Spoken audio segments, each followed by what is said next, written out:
Is your remote team really working? Many leaders that I speak to that have remote working teams struggle to know if their employees are actually really working.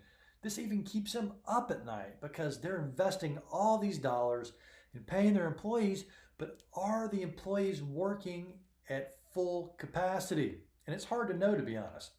Even if you're tracking them, if you're tracking them, their emails or their phone calls, do you still really know how productive these are? So before you go and you invest in this kind of technology, try these two simple steps to know if your employees are really working. Number one, establish smart check-ins.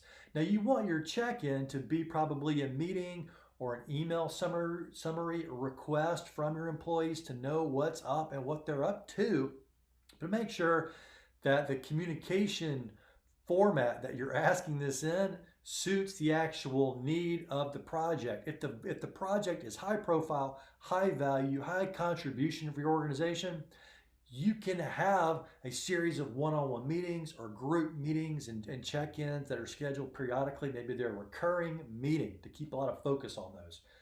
But if it's a small project, if it's something that's just a nice to get done or it's not super critical or high impact, maybe an email update each week will be fine.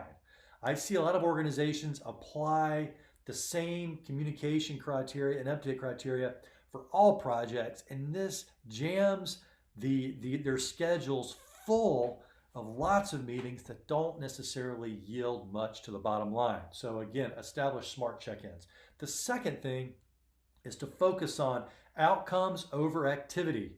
Like, as I referenced earlier, just because someone looks busy and they're doing lots of activity, it doesn't mean necessarily they're contributing a lot of outcome.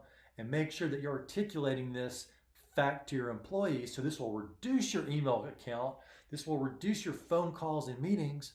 But the ones you do have with the key employees, they will focus on making sure that they are high yield, high impact, and suddenly you'll really be able to know not necessarily if your team is just working, but if they're indeed contributing to the bottom line.